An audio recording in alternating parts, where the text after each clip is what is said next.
I've got a promotion exam at work, and I need to buy the study materials for it.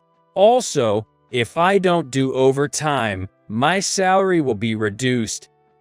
Mike said while we were discussing how to manage our finances for our life together after getting married. He has to study for the promotion exam, so the money he can bring into the household will decrease. I thought it was fine since both of us are working. However, right after that, I started feeling uneasy about Mike's behavior. He was using an unfamiliar app on his phone, and his overtime suddenly increased. Most of all, when we went out to eat, he wouldn't take a single bite of food. I was also curious about the waiter's strange hand movements. I felt like I had seen those hand movements somewhere before. If my suspicion is right, it could turn out to be pretty bad. I left the bar for a drink and distanced myself from Mike. I decided to uncover his suspicious activities. Thinking nobody would notice was a huge mistake. My name is Emily Wilson, and I'm turning 38 this year. I work as a tax accountant, and both my career and personal life are fulfilling. I can proudly say that I'm enjoying both my professional and personal life now, but it was quite a challenging journey to get here. When I graduated from college, the economy was in a slump, and I struggled to find a job. I felt a strong pressure to work properly and become a part of the workforce, which led me to feel like I was just spinning my wheels at that time. Eventually, I landed a job offer from a small company. Honestly, I was reluctantly working there. However, that's when my turning point came. While working and interacting with other companies, I realized that many workplaces lacked vitality. Many companies were not able to increase their profits as they hoped and were struggling with what to do next. I wanted to help improve these companies' morale and sales, to increase the number of workplaces where people could work with a smile. Driven by this desire, I decided to pursue a career where I could contribute to the growth and performance of companies, which led me to become a tax accountant after years of study. I became a tax accountant at the age of 34. Switching from an employee in a small company to a tax accountant was quite an unusual path. Thanks to that, I finally found what I truly wanted to do. Of course, this journey made my work life very rewarding, but I felt something was missing in my personal life. What am I missing? I realized it was the absence of a partner who could be there for me, someone to share and solve problems with. My days off were spent alone, watching movies or shopping. My friends started having families and getting married, so our days out together became less frequent. While I do enjoy my alone time, I can't help but think how wonderful it would be to share these moments with someone special. At my friend's suggestion, I signed up for a dating site app. Among several people I messaged, there was one man with whom I felt a particular connection. That man turned out to be my future husband, Mike Smith. Mike worked for a well-known electronics company and seemed to be good at his job. Our message exchanges were smooth and effortless, which left a good impression on me. When we first met in person, I could easily picture myself being with him. Nice to meet you. Nice to meet you too, but it doesn't really feel like the first time since we've been messaging on the app, right? True, it almost feels like we've known each other for a long time. Was this one having the right chemistry felt like? Our conversation flowed naturally, both in tempo and content. I didn't know being in a relaxed relationship could feel this comfortable. And Mike was very suave, which I found appealing. You might be surprised since we've just met, but I would like to date you with the intention of getting married, Emily. I've always wanted to be with someone wonderful like you, Mike, so I'm truly happy. It didn't take long to move from dating with marriage in mind to the actual marriage. I will never forget Mike proposing to me at a beautiful seaside restaurant with a bouquet of roses. Emily, I will make you happy. Please stay with me. Would you marry me? Yes, I'd love to. I want to be with you forever. I finally married Mike at 38. It might have been a late spring compared to others, but marriage is not about age. When and whom you marry and what makes you happy is the most important thing. I was certain I could be happy with him. However, it seems I was the only one who thought this way. A faint shadow was looming over our marriage, yet I was reluctant to acknowledge it.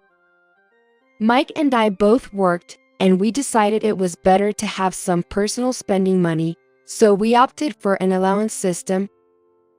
We agreed to put the necessary funds into a common purse and left the rest for each of us to spend freely. When we discussed how much money to contribute in the future, Mike raised a concerning issue. About the money we put in the common purse, is it okay if I contribute less than Emily? What do you mean? If you don't mind, can I ask why? Then, hesitantly but finally, Mike spoke up. There's a promotion exam at work coming up, and I need to buy materials for it. Also, if I leave work without doing overtime, my salary will be reduced. No, I see. Preparing for a promotion exam while working must be tough indeed. I understand.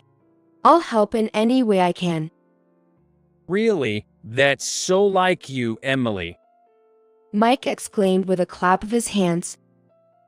Of course, it's an important exam for your future career. I want you to be able to give it your best. I remembered the mental struggle I had when I was preparing for my tax accountant exam. Having quit my job to focus on studying at that time, I could imagine how difficult it must be to study for an exam while working. Don't worry about the money. Focus on preparing for your promotion exam, Mike. Thank you. You're amazing, Emily. So, when is the exam? It's in 8 months. It's a bit far off, but... As Mike expressed his relief at being able to focus on his studies, I reassured myself that this was the right thing to do. However, right after we agreed on this, Mike's work behavior drastically changed. What? You have a business trip the day after tomorrow? Right after we decided how much to contribute to our shared finances, his business trips for work suddenly increased. It can't be helped.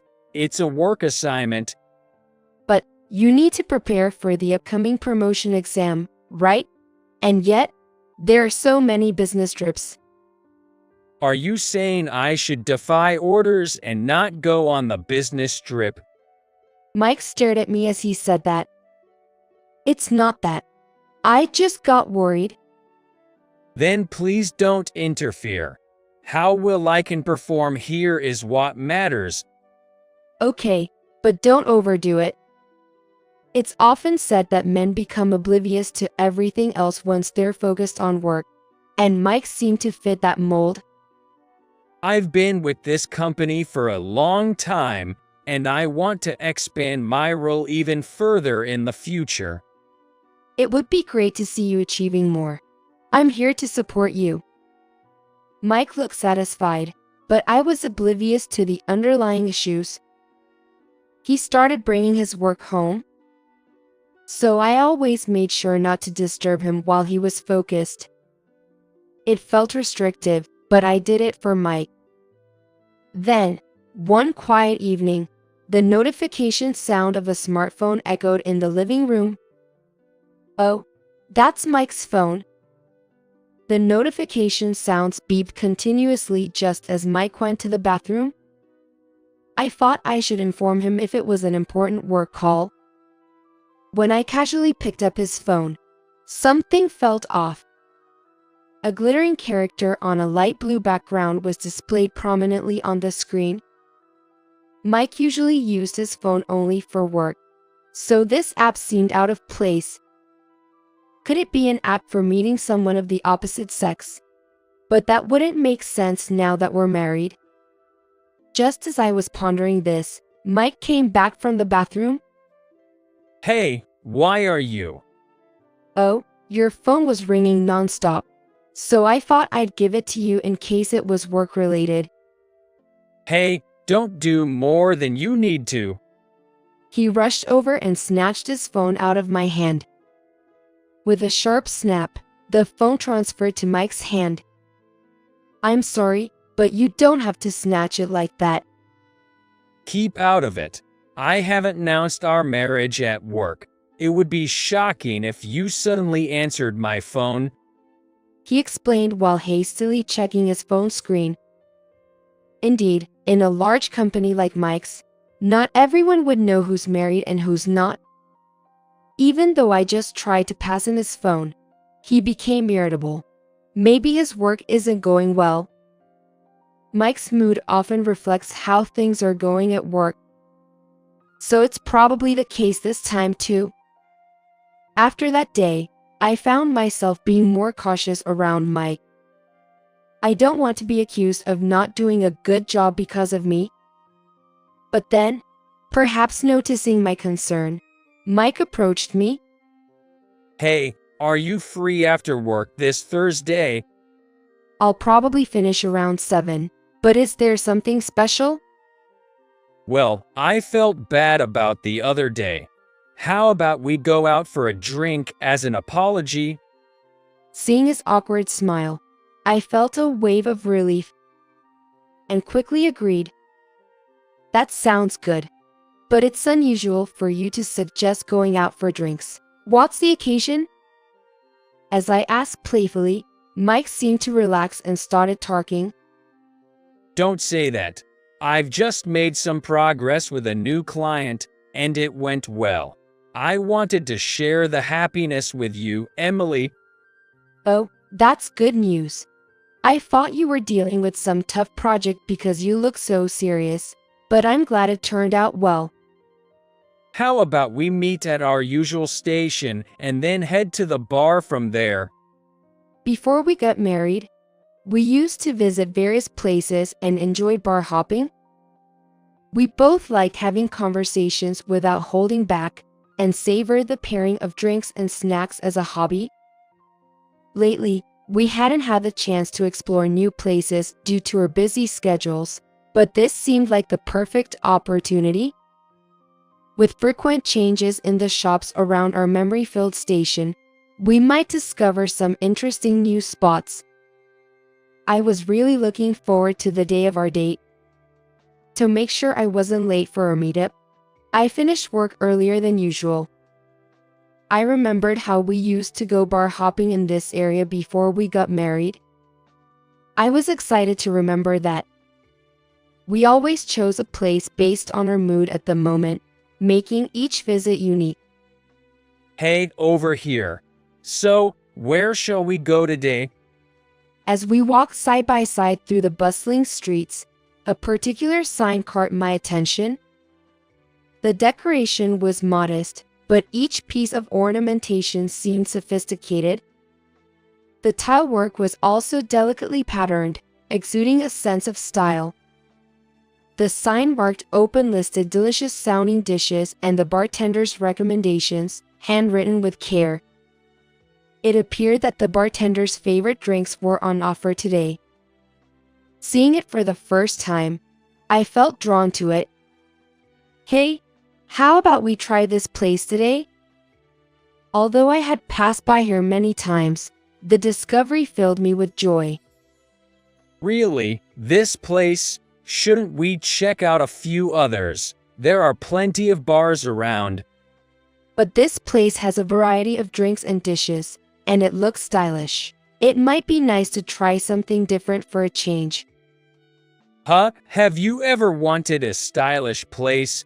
It's not like you to suddenly go for such ones. I can't keep up with this. though there was no compelling reason to pick that particular bar. His strong refusal made me wonder if there was something more to it. I thought this place would be nice, but you don't like it, do you? Mike sighed heavily, as if giving up. All right, as you wish. His petulant behavior troubled me. Was my preference for this bar really such a bad choice? I couldn't understand the recent fluctuations in Mike's mood. Upon entering, we saw a bar counter and tables, with a bartender and a female apprentice, identified by her badge, standing nearby. I caught a fleeting glance from the bartender, which felt oddly unsettling. Perhaps because it had just opened? There were no other customers. It was like we had the place to ourselves. We took a seat at the back and unfolded the food menu. Let's start with some appetizers and maybe a whiskey soda. Okay. I closed the menu in my hand and placed our order using the touch panel nearby.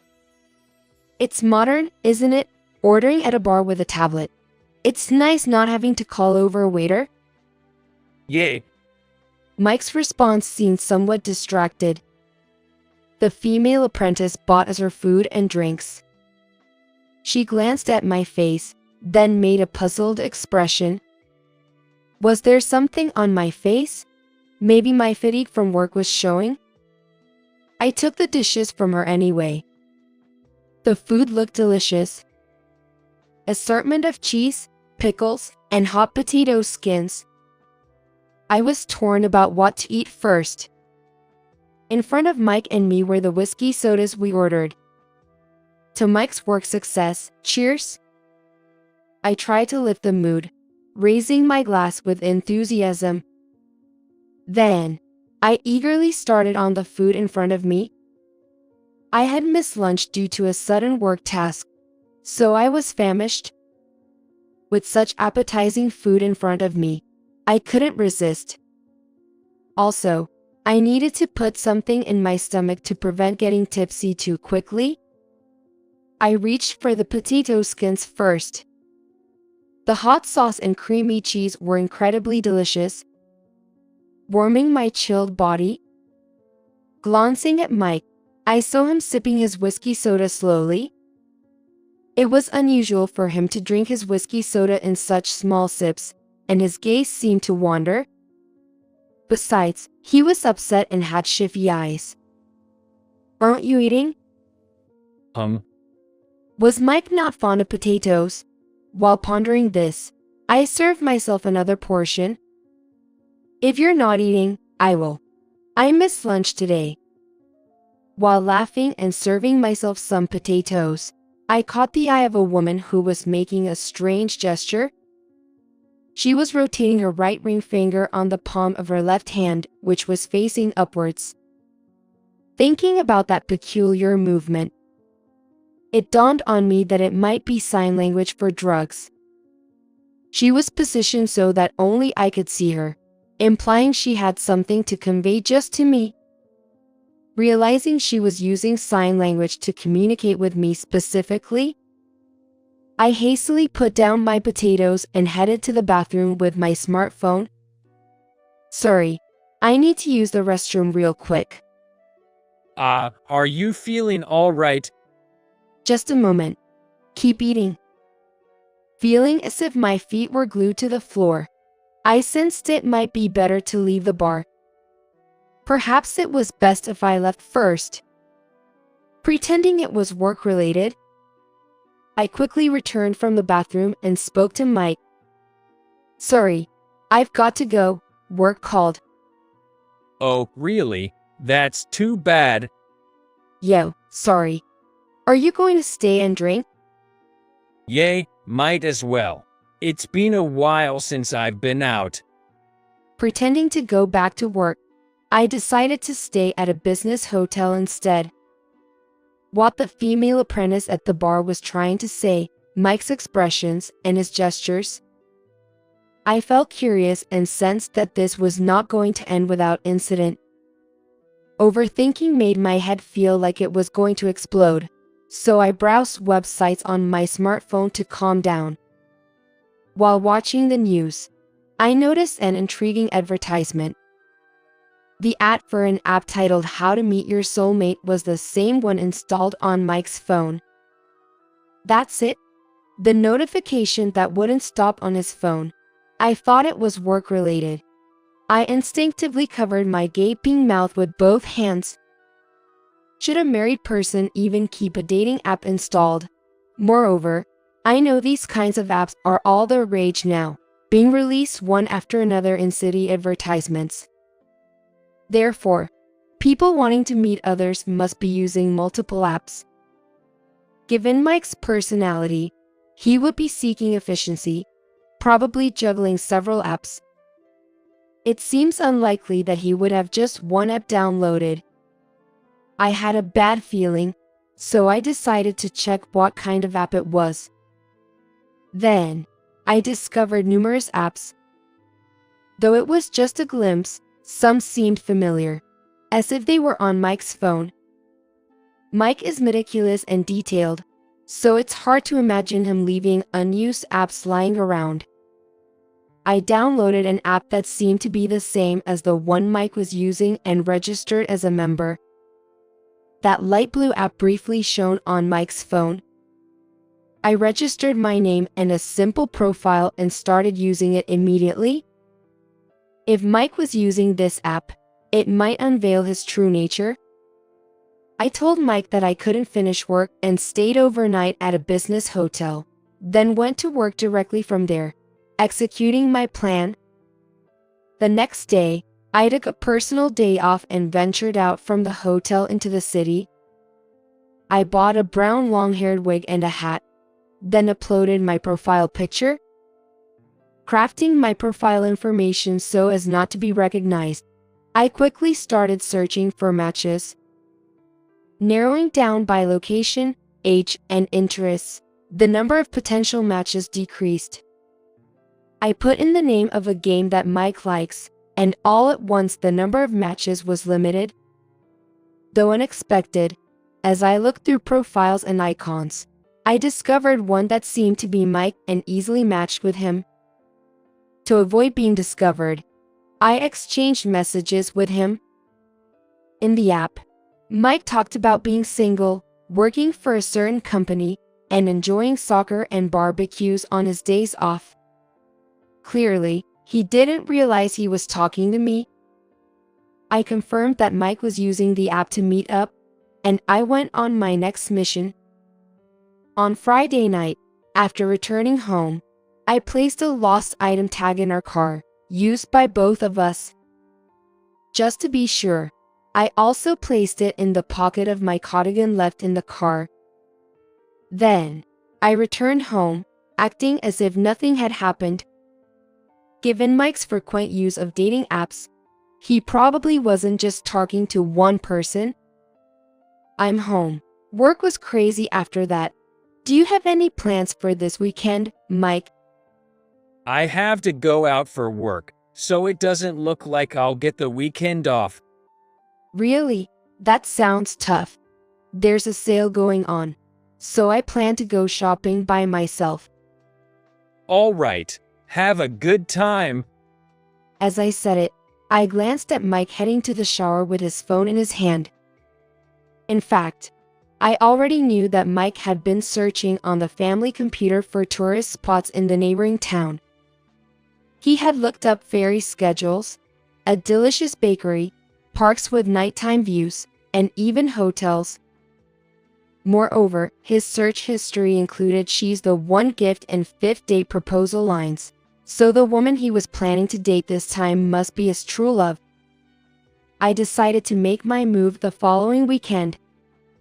Well, I'm going to work. You know, working on a day off is the worst. That's true. Then you have a good day. After seeing Mike drive away, I started my move to catch him in the act of cheating. I booked a room in the hotel Mike had searched for and first monitored his movements from there. The lost item tag's movement confirmed he was indeed heading to the neighboring town. I watched the pin move to the ferry terminal and a chic cafe. Tonight, at the park with a night view, would be where I'd confront him. It was easy to imagine him parking the car near the park to enjoy the night view. I waited until evening to go to the park and looked around. Then, a familiar car entered the parking lot. Mike and a woman I don't know got out of her car. Mike had his arm around the waist of the unfamiliar woman, escorting her to a spot with a good view of the night scene. After watching Mike and the woman walk away from the car, I got into the back seat. Crouched under the seat, I waited for the two to return. Soon, the satisfied pair returned from viewing the night scene. It was really beautiful. I'm thrilled to think about the wonderful night ahead with you, Mike said as he sat in the driver's seat. The woman, presumably as a fair partner, took the passenger seat. I stood up from the back seat and put my hands around Mike's body like a hug. Hey, what's all this about? Mike turned around with a guilty look. Well, it's just that. So, you plan to propose to your girlfriend on the 5th date at this park with a view? Thought you could smoothly carry on with your affair? In the dim car, Mike's face drained of color. His pale face in the darkness was scarier than a ghost. You've been deceiving me and cheating? And you've been drugging drinks at the bar with your buddy bartender, haven't you? What? Why would say that? Mike was still flustered. Why? Want to know? At that moment, he fell silent, helpless. Your behavior at that bar was very weird. When I checked the reviews, there were several women who had gotten terribly drunk. That seemed odd because all the comments were from women. So what do you want from me? Mike still hasn't figured out his situation. He came out strong. Is that bartender your accomplice? He's quite the schemer. After visiting again, I spoke with a female apprentice who told me about the women you brought along. The women I brought? Yes, each time a different woman, all ending up barely able to walk, dead drunk. They say women get drunk faster than men, but isn't it strange to be that intoxicated at a bar? Mike bit his lip, at a loss for words. The woman working there thought it was just her imagination at first, but she began to see a pattern. She discreetly informed me. Just because someone got drunk while I was there, you suspect me? I was appalled by Mike's poor excuse. I pulled out a pen. It was the pen I had secretly placed in Mike's bag. This pen has a recording function. I turned it on, so it recorded what you talked about at the bar. You understand what this means, right? Mike's face turned pale. It was an expression I had never seen before. Without hesitation, I pressed the play button. The recording captured his gratitude for spiking the drinks to make them more intoxicating. I can't believe you did this. I can't trust you anymore. Overwhelmed by being called out, Mike reacted with furious anger. You should be grateful I married a leftover like you, sneaking around like some detective. Mike spat angrily, slamming his bag onto the ground. The woman next to him glared at me and said something outrageous. You're the one binding Mike, aren't you? It's because of your insidious actions that you're disliked. I would never do such things. The woman, who introduced herself as Julie, was obviously Mike's affair partner. She leaned close to him like a lover. And it's like a little puppy barking. I knew he was married, but I'm more suitable for him. His other women were just flings. I'm the one who will be happy with Mike. More suitable for him?